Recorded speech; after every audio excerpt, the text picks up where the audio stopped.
Welcome back. I've got a special story to share today. Julian Vance laughed as he poured the vintage Cabernet over Elena Vance's blueprints in front of the entire architectural board. The dark red liquid blossomed across the hand-drawn elevations, soaking into the thick vellum like a spreading bruise. It was a 1982 reserve, a bottle that cost more than the monthly mortgage on the small studio Elena had kept in secret, and now it was dripping off the edge of the mahogany table, staining the cream-colored carpet of the Vance International boardroom. "It's for your own good, Elena," he said, his voice smooth as the silk tie he adjusted in the mirror. He didn't look at her. He looked at his own reflection, checking the sharp line of his jaw. "These drawings are quaint, but we're building a legacy here, not a dollhouse for a community center. You've always had such a vivid imagination, darling, but perhaps it's time you left the heavy lifting to the men who actually own the ink." Elena didn't flinch. She watched a single drop of wine cling to the corner of the north-facing rendering, the one that featured her mother's signature cantilevered glass. It was the heart of the design, the soul of the legacy Julian had spent the last decade claiming as his own. She felt the coldness of the room, the sterile scent of expensive floor wax and sandalwood cologne, but her hands remained steady at her sides. Beatrice Vance sat at the head of the table, her diamonds catching the light as she smirked over the rim of her glass. As the second wife of the late patriarch, she had perfected the art of the elegant execution. "It's a shame about the silk, Elena," she said, gesturing toward the splash that had caught the hem of Elena's dress. "Though, looking at the cut and the fabric, it's hardly a loss, is it? One should really dress for the position they hope to keep, not the one they're about to lose." Beside her, Leo Vance didn't even look up from his phone. The favored son, groomed for a throne he hadn't earned, simply tapped at his screen, his silence a heavy, practiced endorsement of the humiliation. He was a younger version of Julian, arrogant, entitled, and entirely convinced that the world owed him its orbit. "Clean this up, would you?" Julian said, tossing a linen napkin onto the ruined blueprints. He didn't hand it to her. He dropped it, watching it flutter down into the puddle of wine. "The real architects will be here in 20 minutes. I'd hate for them to think we let the help play with the stationery." A ripple of quiet laughter went around the table. The board members, men who had been bought and paid for by Julian's forged successes, looked away or smiled into their coffee. They saw a wife being put in her place. They saw a woman whose mother's name was being systematically erased from the firm's masthead. Elena reached down and picked up the napkin. She didn't use it to scrub the table. Instead, she slowly folded it, her movements precise and deliberate. She looked at Julian, really looked at him, seeing the cracks in the myth he had built. He thought he had forged the documents that gave him control of her inheritance. He thought the Vance legacy was a crown he had stolen fairly. "I understand, Julian," she said, her voice a low, calm vibration that seemed to cut through the lingering chuckles. "You want to make sure the foundation is solid before we proceed." "Exactly," he snapped, already turning toward the window to admire the city skyline he believed he owned. "Now, run along. I'm sure there's a charity luncheon or a fitting you're late for." Elena gathered the damp blueprints. The weight of the vellum was heavy, but the weight of the silver flash drive in her pocket felt even heavier. She walked toward the door, her heels clicking a steady, rhythmic beat against the marble. In the hallway, the air was thinner, quieter. She passed the portrait of her mother, the brilliant woman who had founded this firm before Julian had whispered his way into her life and her ledgers. Elena paused, feeling a presence behind her. Martha Jiggy Vance stood in the shadows of the gallery, the family matriarch wrapped in a shawl that looked older than the building itself. Her eyes, sharp and clouded with the wisdom of a woman who had seen empires rise and fall, locked onto Elena S. "The lion doesn't roar when it's hunting, Elena," the old woman whispered, her voice like dry leaves skittering across stone. "It waits until the prey thinks it has already won. Do you have what you need?" Elena touched the locket at her throat, then the drive in her pocket. "I have everything, Jiggy." "Then let them celebrate," Martha said, a ghostly smile touching her lips. The higher they climb on a stolen ladder, the more bones break when it falls. Elena nodded once and continued toward the elevators. As the doors slid shut, she pulled out her phone. She didn't call a tailor or a friend. She dialed a number that wasn't in the company directory. "Marcus," she said as the call connected. Her voice was no longer the soft tone of a dutiful wife. It was the cold, sharp edge of an architect about to demolish a condemned structure. "It's time. I want the forensic audit started on the offshore accounts tonight. And Marcus, don't leave a single stone unturned. I want to see exactly how much of my mother's blood he's been drinking." She stepped out into the lobby, the evening sun hitting her face. 2 days. The anniversary gala was in 2 days. Julian wanted a celebration of his legacy. She was going to give him a funeral. The next morning, the breakfast room at the Vance estate was bathed in a deceptive, golden light that did nothing to warm the chill in Elena's bones. This room had once belonged to her mother. Every crown molding and hand-painted tile had been chosen with a grace that Julian Vance had spent a decade trying to overwrite with cold steel and overpriced mahogany. She sat across from him now, watching him systematically dismantle a croissant with the same clinical precision he used to dismantle people's lives. The scent of over-roasted espresso hung heavy in the air, bitter and sharp, a stark contrast to the cloying floral arrangement of lilies in the center of the table. Julian didn't look up from his tablet, his heavy signet ring tapping a rhythmic, irritating beat against the wood. "Beatrice mentioned you were late coming in last night," he said, his voice a low rumble of practiced authority. "I hope you weren't out wasting time. The anniversary gala is the cornerstone of our firm's expansion. I need you looking presentable, not haggard." He finally looked at her, his eyes scanning her face like a flawed blueprint. "Try to wear something that doesn't scream charity case this time. People are coming to see a legacy, not a reminder of your mother's poor taste in associates." The insult hit like a physical blow, designed to remind her of her place as the tolerated outsider in her own home. Elena didn't flinch. She felt the weight of the phone in her pocket, a secret weapon he couldn't possibly imagine. "I'll be sure to dress for the occasion, Julian," she replied, her voice as smooth as the silk scarf around her neck. Beatrice Vance drifted into the room then, a vision in cream-colored cashmere that cost more than a mid-sized sedan. She leaned down to kiss Julian's cheek, the clink of her diamond tennis bracelet sounding like a cash register. Elena recognized the piece. It was a custom design from a jeweler Julian claimed the firm couldn't afford to retain last year. The theft wasn't just in the big accounts. It was in the glittering ice on Beatrice's wrist. "Don't be so hard on her, darling," Beatrice purred, though her eyes were chips of frozen blue as they landed on Elena. "She is doing her best with what she was given, which wasn't much after all. We can't all have an eye for the finer things." "Exactly," Julian grunted, returning to his screen. "Leo Vance will be handling the keynote introduction. It's time the world sees the future of the firm. You'll be at table 12, Elena, out of the way of the photographers. We want the focus on the strength of the new guard, not the shadows of the past." Leo walked in then, looking uncomfortable in his tailored suit, his eyes avoiding hers as he reached for the coffee. He was the golden boy, the chosen successor built on a foundation of stolen documents. Elena felt her phone pulse, 2 short, sharp vibrations. She didn't need to look at it to know it was Marcus Thorne. The forensic audit was no longer a plan. It was a live wire snaking through Julian's carefully constructed lies. "Table 12, Elena repeated, her voice remarkably steady. She stood, her chair scraping against the marble floor with a harsh, dissonant sound that made Julian wince. "I'll make sure I'm exactly where I need to be." She walked out of the room, the sound of her own heels echoing through the foyer like a countdown. Once she was safely in the hallway, she pulled out the device. The message from Marcus was brief but devastating.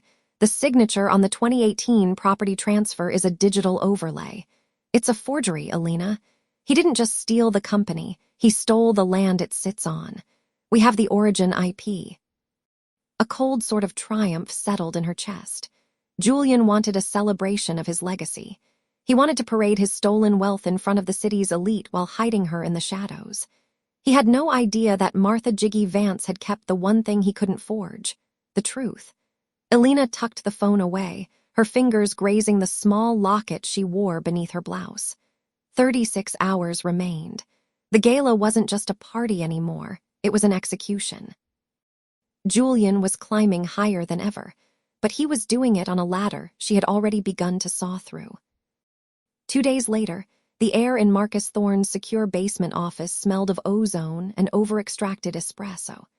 The low hum of server racks provided a rhythmic backdrop to the tension thick enough to taste. Marcus didn't look up as Elena entered. His eyes were fixed on a triple monitor setup, where lines of code and scan documents flickered in a frantic dance. He tapped a final key and turned his chair.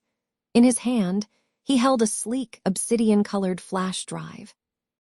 It looked small, almost insignificant, but Elena knew it was a detonator. "It's all here," Marcus said, his voice raspy from a lack of sleep. "The digital forensic trail is a straight line to Julian's private server. He didn't just overlay a signature, Elena. He used an outdated encryption key that Martha Jiggy Vance had flagged as compromised years ago. Your mother knew he was testing the fences even back then." Elena reached out, her fingers brushing the cold metal of the drive. The weight of it felt like a mountain. "Does it link to the land transfer?" "Directly." He bypassed the board by using a shell company registered in the Caymans, then sold the land back to Vance International at a 10,000% markup. He's been laundering the firm's capital into his personal accounts for 5 years.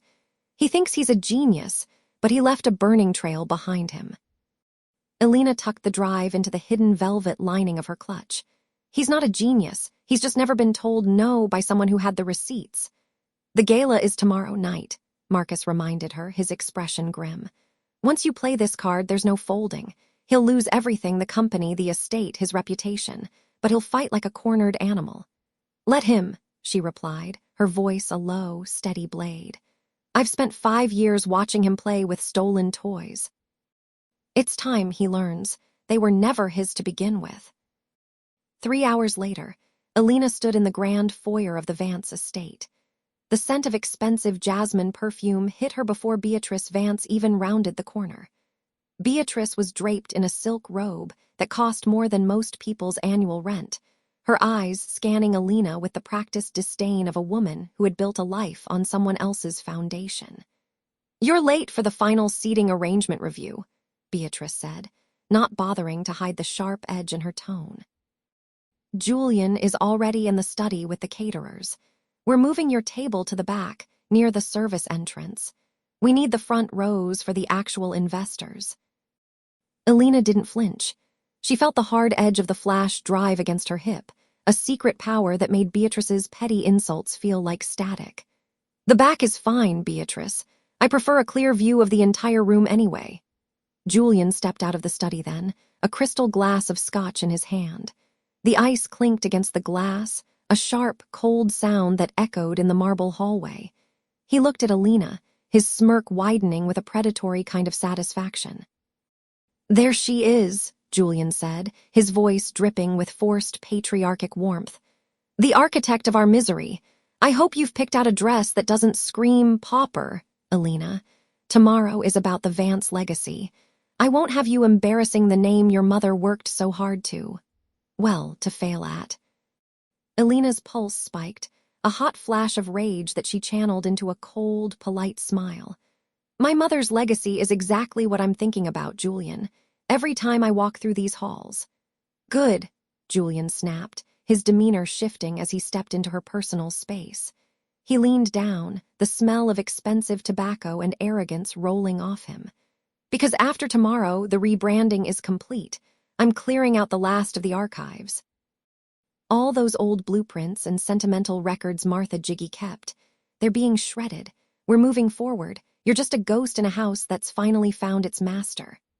Beatrice chuckled, a dry, hollow sound. "He's right, dear. It's time to stop clinging to the past. We've already contacted the landscapers to tear out your mother's rose garden. It's so cluttered. We're putting in a modern lap pool, much more fitting for the Vance brand." The image of her mother's garden, the only thing Martha Jiggy had left untouched by Julian's greed, being raised for a pool made Elena's stomach turn. She looked at Julian, seeing the man who had forged his way into her life and stolen her birthright. He looked so confident, so untouchable, standing there in his bespoke suit. "You're right about one thing, Julian," Elena said, her voice barely a whisper, yet it carried across the foyer. "Tomorrow will be the end of an era. You've spent so much time building this brand that you've forgotten what the foundation is made of." Julian laughed, a booming, hollow sound that didn't reach his eyes. "The foundation is me, Elena. I am the firm, I am the name, and tomorrow the whole city will toast to that fact." He turned his back on her, a dismissal so casual it was an insult in itself. Beatrice followed him, her heels clicking like a countdown on the marble floor. Elena stood alone in the foyer, her hand resting on the banister. She looked up at the portrait of her mother hanging in the gallery, a portrait Julian intended to take down by Monday. She felt the weight of the flash drive in her bag. The forensic flame was ready. 24 hours. Julian wanted a celebration of his myth. He wanted the lights, the cameras, and the applause of the elite. He was climbing to the very top of his stolen pedestal, completely unaware that Elena was standing at the base, ready to pull the rug. She didn't need to shout. She didn't need to cry. She just needed to wait. The most satisfying part of the fall wouldn't be the impact. It would be the look on Julian's face when he realized that the person he had dismissed as a ghost was the one who had finally turned the lights on. The day before the gala, the Vance architectural firm hummed with the frantic, electric energy of a stage being set for a coronation. Elena Vance stood in the center of the glass-walled boardroom, watching as the catering staff adjusted the linens for the pre-event briefing.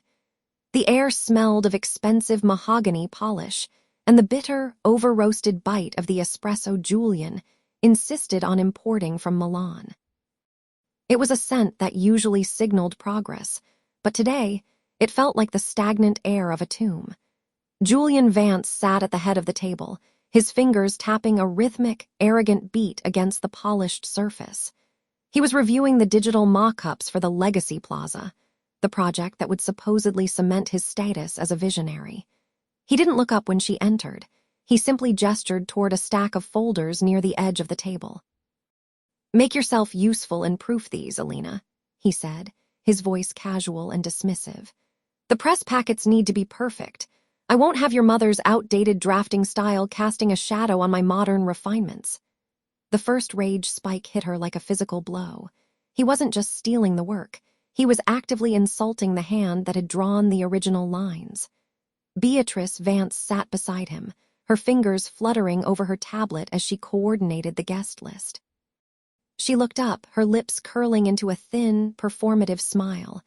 "And do try to find something vibrant to wear tomorrow, dear," Beatrice added, her voice dripping with mock concern.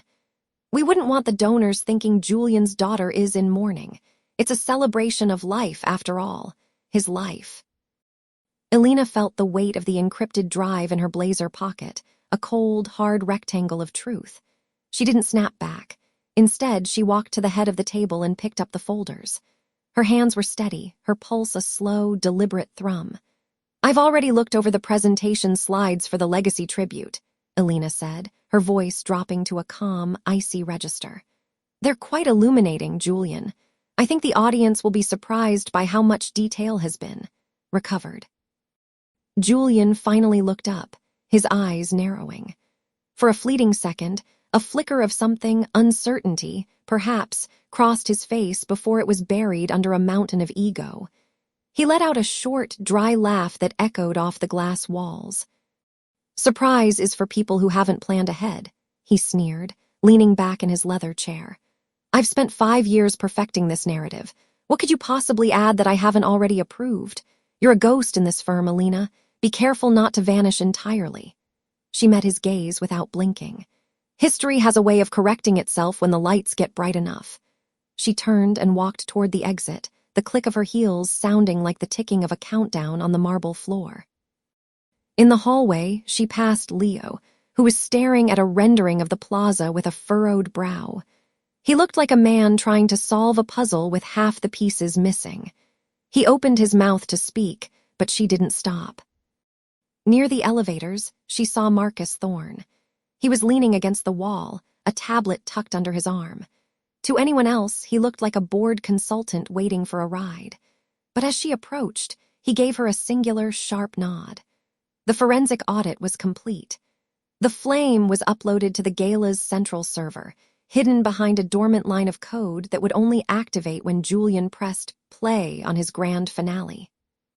"Everything is synced," Marcus whispered as the elevator doors slid open. "The moment he starts his speech, the original blueprints will overlay his refinements in real time. There's no way to kill the feed once it starts."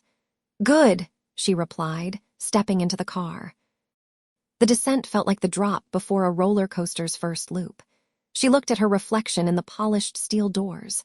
She didn't see the grieving daughter Julian had tried to bury. She saw the architect of his ending. 24 hours remained. Julian Vance was currently at the peak of his stolen mountain, looking down at the world he thought he owned. He had no idea that the ground beneath him was already hollowed out, waiting for the first note of his opening speech to collapse. Elena stepped out into the cool evening air, the scent of rain-damp pavement filling her lungs. Tomorrow, the myth of Julian Vance would burn, and for the first time in 5 years, she would finally be able to breathe. The evening of the Vance Architectural Gala arrived with a predatory sort of elegance. High above the city in the glass-encased sky lounge, the air was thick with the scent of white lilies and the effervescence of vintage champagne. It was a room designed to make people feel small, a cathedral of steel and ego built to celebrate the man currently standing at its center. Elena Vance stepped off the elevator, her heels silent on the plush charcoal carpet. She wore a dress of midnight silk, simple and unadorned, a stark contrast to the sea of sequins and brand-name labels swirling around her. She felt the weight of the small, encrypted device in her clutch, a cold, sharp-edged secret that seemed to pulse against her hip. Across the room, she spotted Julian Vance. He was holding court near a floor-to-ceiling window, his laughter booming over the low hum of the string quartet. He looked every bit the conqueror, his tuxedo tailored to perfection, his silver hair catching the light of the crystal chandeliers. "You're late," a voice hissed near her ear. Elena turned to find Beatrice Vance standing there, draped in enough diamonds to fund a small museum. The woman's eyes raked over Elena's dress with a sneer that didn't quite reach her perfectly Botoxed forehead. "Though I suppose it doesn't matter. In a room like this, no one is looking for the help." "I was just taking a moment to admire the view, Beatrice," Elena replied, her voice as smooth as the silk she wore. She didn't flinch. She didn't argue. She simply watched as a waiter passed by, the condensation on his silver tray mirroring the coldness in her own chest. "Admire it while you can," Beatrice said, leaning in so the cloying scent of her gardenia perfume filled Elena's senses. "After tonight, Julian is announcing the global expansion. Your mother's little boutique legacy is finally being buried under something truly monumental. You should be grateful he even let you through the door." Elena offered a thin, knowing smile. "Oh, I'm very grateful. I wouldn't miss this for the world." She moved away before the woman could respond, weaving through the crowd of board members and city officials. She saw Leo Vance standing near the bar, looking uncomfortable in his stiff collar. He caught her eye and offered a hesitant, apologetic nod, but she looked right through him. Redemption required more than a guilty glance, and tonight was not about forgiveness.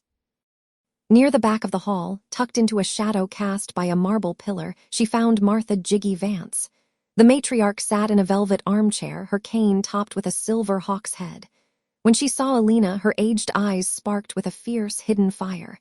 "The lions are all in the cage, child," the old woman whispered as Elena leaned down to kiss her cheek. "And the keeper has forgotten to lock the door." "The feed is live, Jiggy," Elena murmured back. "Marcus is in position." "Good," Martha "Jiggy" Vance said, her grip tightening on her cane. "Make sure he feels the floor vanish. I want to see the moment he realizes the mountain he climbed was made of sand." Elena straightened up just as the lights dimmed. A hush fell over the room, the kind of expectant silence that precedes a coronation. A spotlight cut through the gloom, finding Julian as he stepped onto the raised dais. He moved with the practiced grace of a man who believed the world existed solely for his convenience. Behind him, a massive high-definition screen glowed with the logo of Vance International. "Ladies and gentlemen, friends and colleagues," Julian began, his voice amplified to a rich, commanding baritone. He gestured broadly to the room, his gaze sweeping over the faces of the most powerful people in the state. "Tonight, we don't just celebrate a building, we celebrate a vision. For 5 years, I have worked to refine and perfect the Vance legacy, taking the raw, unpolished ideas of the past and forging them into the future." Elena felt a surge of heat beneath her skin. Raw, unpolished ideas. He was talking about her mother's life's work as if it were a rough draft he'd been kind enough to edit. She looked toward the tech booth at the far end of the ballroom. A small green light blinked twice. Marcus Thorne was ready. Julian continued, his arrogance peaking as he reached the climax of his introduction. "Many said the original blueprints for the Meridian project were impossible. They said the structural integrity couldn't hold. But I saw what others couldn't. I saw the path to greatness." He reached into his jacket and pulled out a remote, his thumb hovering over the button that would trigger the digital unveiling of his masterpiece. "I invite you all to look at the screen," Julian said, his face lit with a triumphant, entitled glow. "See the brilliance of the new Vance era." Elena took a slow, steady breath. She could feel the eyes of the board members, the very people who had helped Julian push her out, fixed on the screen. She saw the press corps with their cameras raised, ready to capture the moment of his greatest victory. "Do you think he knows?" a voice whispered. Elena didn't have to look to know it was Marcus, speaking through the tiny earpiece hidden beneath her hair. "He doesn't have a clue," she replied under her breath. Julian pressed the button. The screen flickered. For a heartbeat, the polished, sanitized version of the Meridian project appeared, the version Julian had stolen and claimed as his own.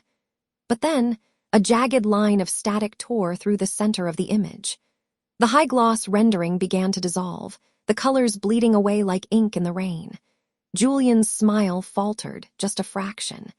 He pressed the button again, harder this time, his knuckles turning white against the plastic. "A minor technical glitch," he said, his laugh sounding slightly hollow through the speakers. "One moment." But the screen didn't fix itself. Instead, a new image began to overlay the first. It wasn't a rendering.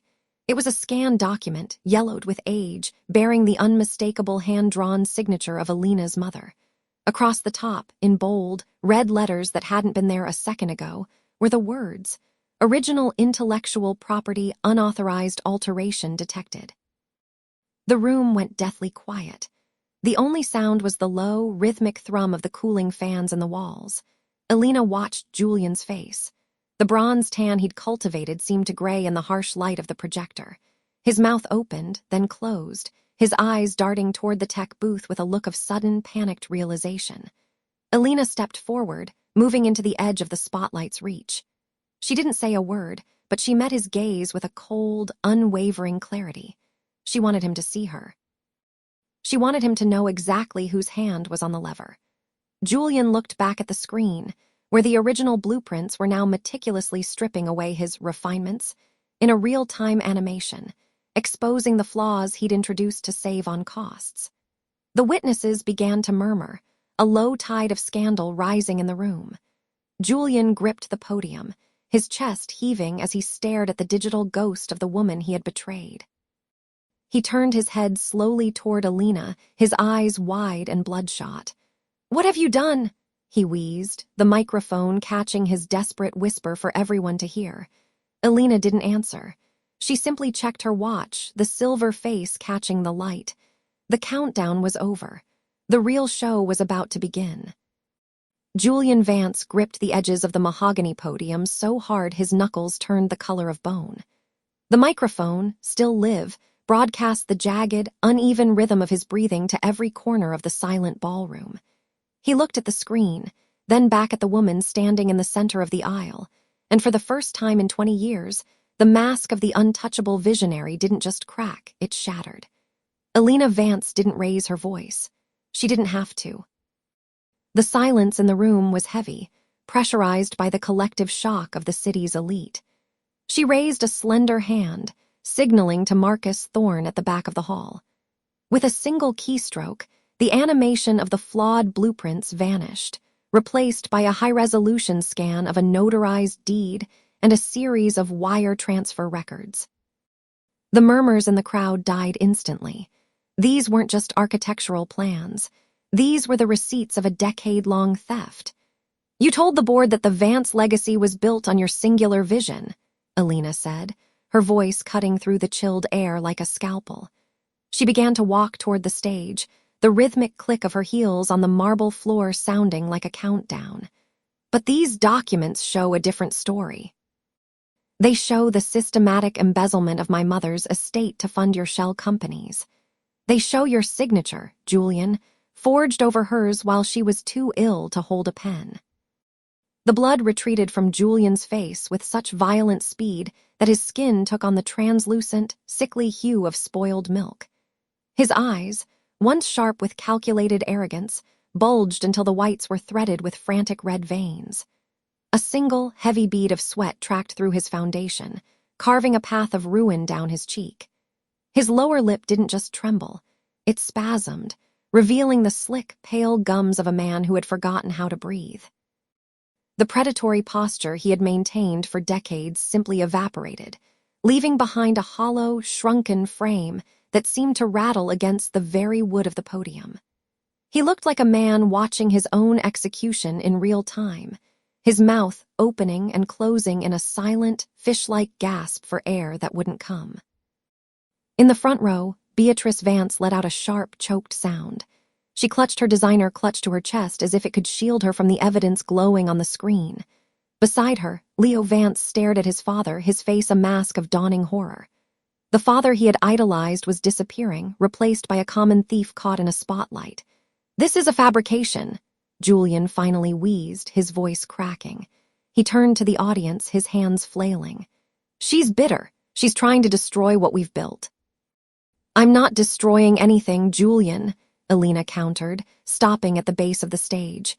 She looked up at him, her expression one of profound, icy calm. "I'm simply foreclosing on it." She reached into her small black bag and pulled out a single sheet of paper. "As of 4 o'clock this afternoon, the Vance Group's primary debt was purchased by an anonymous holding company. That company is Mercer Holdings. My company." A collective gasp rippled through the witnesses. Martha Jiggy Vance, seated in her wheelchair near the stage, let out a dry, raspy chuckle that sounded like dead leaves skittering across pavement. She caught Elena's eye and gave a singular, sharp nod of approval. The matriarch had held the keys to the kingdom, and she had finally handed them to the rightful heir. Marcus Thorne stepped forward from the shadows of the tech booth, his arms crossed. "The forensic audit is complete, Julian. The authorities are already waiting in the foyer. Every cent you moved, every document you forged, it's all there, in black and white." Julian looked around the room, searching for a friendly face, an ally, anyone to stand with him. But the board members were already physically recoiling, shifting their chairs away from the podium as if his failure were contagious. The very people who had laughed at his jokes and toasted his success minutes ago were now looking at him with a mixture of pity and revulsion. "You said I didn't belong in this world," Elena said, her voice dropping to a whisper that somehow carried further than a shout. She turned her back on him, facing the stunned crowd. "You were right. I don't belong in a world built on lies, which is why, starting tomorrow, this firm returns to its original name, Mercer Architecture." She didn't wait for his response. She didn't stay to watch him crumble. Elena walked toward the grand exit, her head held high. Behind her, the sound of Julian's glass of water hitting the floor and shattering was the only applause she needed. The king was dead, and she was finally going home. The silence in the boardroom was heavy, thick enough to choke the oxygen from the room. Julian Vance stared at the shattered shards of his glass, the spilled mineral water seeping into the expensive Persian rug like a slow, transparent stain. The color didn't just leave his face. It seemed to evaporate, leaving behind a gray, waxy mask of a man he no longer recognized. His eyes, usually sharp with calculated cruelty, were now wide and unfocused, darting toward the exit as if searching for a reality where this wasn't happening. His lower lip trembled, a rhythmic twitch that betrayed the absolute collapse of his composure. He looked smaller, the tailored lines of his charcoal suit suddenly too large for a frame that had withered in the span of 10 seconds. He looked like a man who had forgotten how to breathe. "This is a fabrication," Julian finally croaked, his voice cracking like dry parchment. He looked around the table, his hands shaking as he gripped the mahogany edge. She's unstable. She's been through a lot of personal trauma. These documents, this performance, it's a desperate attempt to claw back a life she walked away from years ago." Elena didn't blink. She stood at the head of the table, her shadow long and sharp against the projected bank statements that still flickered on the wall. "I didn't walk away, Julian. I was pushed. And unlike you, I don't build my foundations on sand." Marcus Thorne stepped forward from the back of the room. The forensic auditor's footsteps were the only sound in the vacuum of the board's shock, a steady, rhythmic thud on the hardwood. He placed a heavy, leather-bound folder on the table with a dull, final sound. "The SEC has already received the digital copies, Julian. The signatures on the 2019 inheritance transfer were analyzed by 3 independent labs. They aren't just forgeries, they're clumsy ones. You left a trail of digital breadcrumbs a child could follow." "You're fired, Marcus," Julian hissed, his arrogance flaring up like a dying ember. He tried to stand, but his knees seemed to buckle, forcing him back into the leather chair. "I pay your firm. You work for me. I'll have you blacklisted from every firm in the city." "Actually," Marcus said, his voice devoid of emotion, "I work for the majority shareholder, and as of 45 minutes ago, that is Elena Vance. Your contract was terminated the moment she took control of the trust." Beatrice Vance made a sharp, soft sound, a sharp intake of breath that cut through the tension. She shifted her chair, the silk of her designer dress rustling as she moved 6 inches away from Julian. Her eyes, which had been filled with smug triumph only an hour ago, were now cold and calculating. She didn't look at her husband with sympathy. She looked at him like a sinking ship she was about to jump from to save her own skin. "Julian," Beatrice whispered, her voice carefully modulated for the benefit of the board members. "If this is true, if you lied to me about the firm's legal origins, I can't possibly be expected to stand by you. My reputation is at stake." "Don't play the victim, Beatrice," Elena interrupted, her voice cutting like a scalpel. "The embezzlement records Marcus found show exactly where your charity funds were going. You weren't just supporting the competition, you were feeding off the rot he created. You're just as deep in the mud as he is." Leo Vance stood by the window, his face pale as he watched his father crumble. He didn't move to defend him. He simply looked down at the floor, the shame radiating off him in waves. Martha Jiggy Vance sat in the corner, her hands folded over her cane. She didn't say a word, but the slight, knowing nod she gave Elena was the only validation that mattered. The board members began to murmur, a low, rising tide of condemnation. The chairman, a man who had toasted Julian's vision for a decade, stood up slowly. He didn't even look at the man he had called a friend. He looked directly at the woman holding the evidence. "Ms. Vance," the chairman said, his voice formal, "if these records are validated by the SEC, this board has no choice but to call for an immediate emergency session to remove the CEO. We cannot be associated with financial fraud of this magnitude." "The session won't be necessary," Elena said. She reached into her bag and pulled out a single sheet of paper, a court-ordered injunction. "The authorities are downstairs. They aren't here for a meeting. They're here for the records Julian tried to burn last Tuesday. I made sure the local precinct had the warrant before I even stepped into this building." Julian's head snapped up, his neck muscles corded with tension. You've been watching me in my own home." "For 6 months," Elena replied. "I watched you treat my mother's legacy like a personal ATM. I watched you belittle the architects who actually did the work while you took the credit. I watched you lie to our son every single day." She stepped closer, the scent of her jasmine perfume, the same scent her mother used to wear, filling the space between them. You told me I didn't belong in this world because I didn't have your killer instinct. You were wrong. I just have a longer memory. Julian lunged forward, his face twisting into a mask of pure, unadulterated rage. You think you can take this from me? I built this name. I am Mercer Architecture. No, Elena said, her voice dropping to a whisper that echoed in the absolute silence. You're just a squatter, and your lease is up. She turned to Marcus without looking back at her husband. Ensure the servers are locked. No one leaves with a single file, not even a personal laptop. Elena didn't wait for the security team to enter the room. She didn't stay to watch the handcuffs click shut or to hear Julian's frantic, high-pitched calls to his lawyers. She walked out of the boardroom, the sound of her heels on the marble floor steady and rhythmic. As she passed the lobby, she saw the Mercer name etched into the glass. Tomorrow, the Vance would be scrubbed away. She stepped out into the cool evening air, the weight of the last 5 years finally lifting from her shoulders. She had her name back.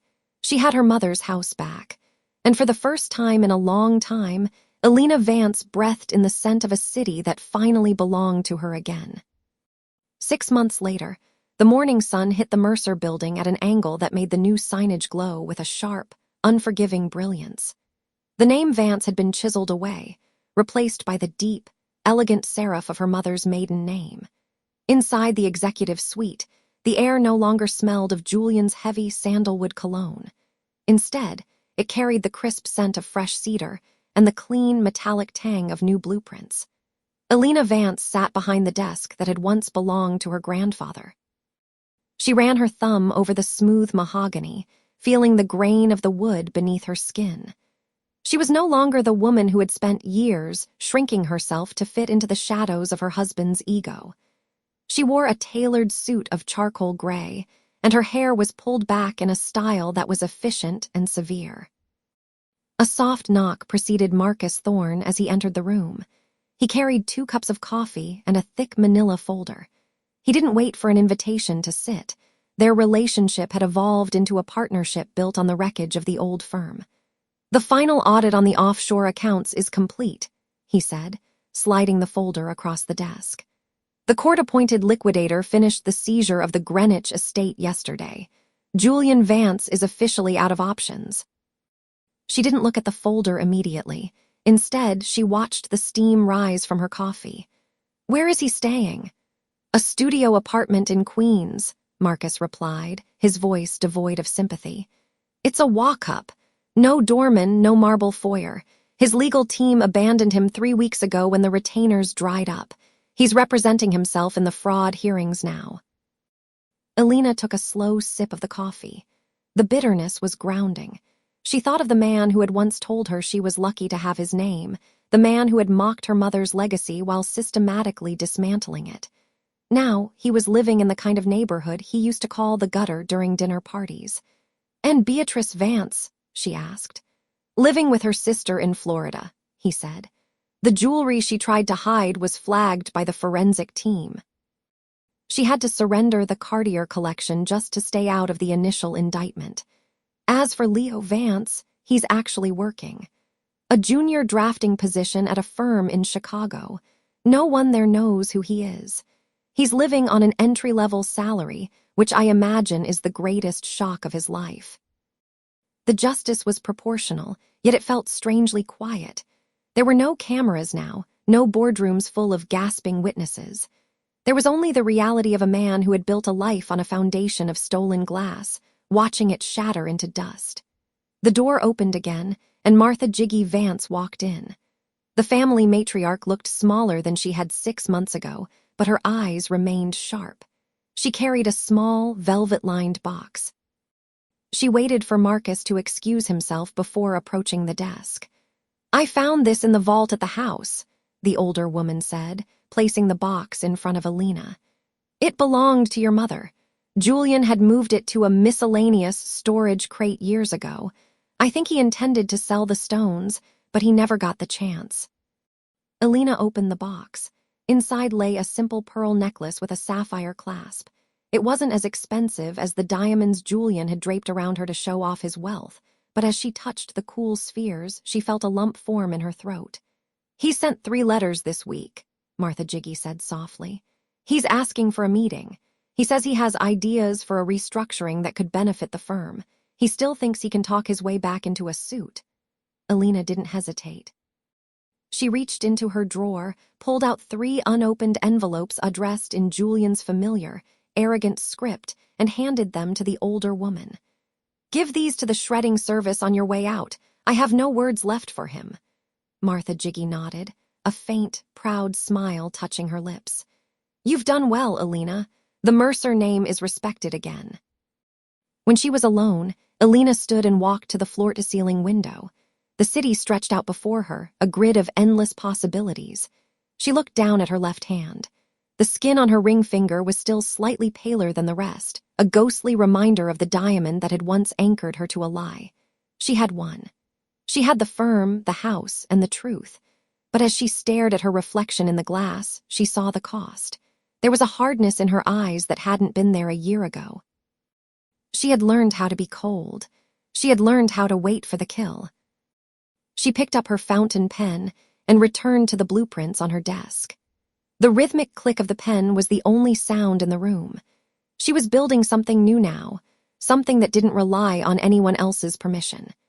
She had reclaimed her past, but as she looked at the empty chair across from her, she realized that the price of burning down a haunted house was that you had to learn how to live in the silence that followed.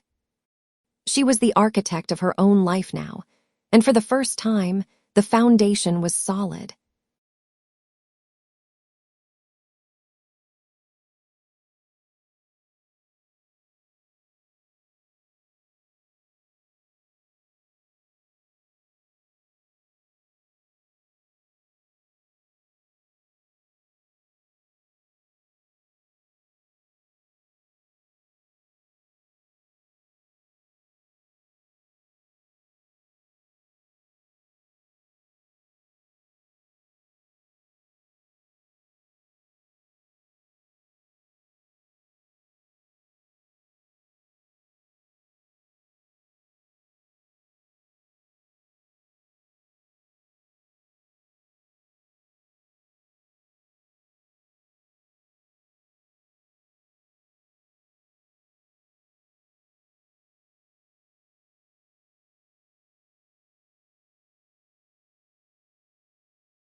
I hope you enjoyed this tale.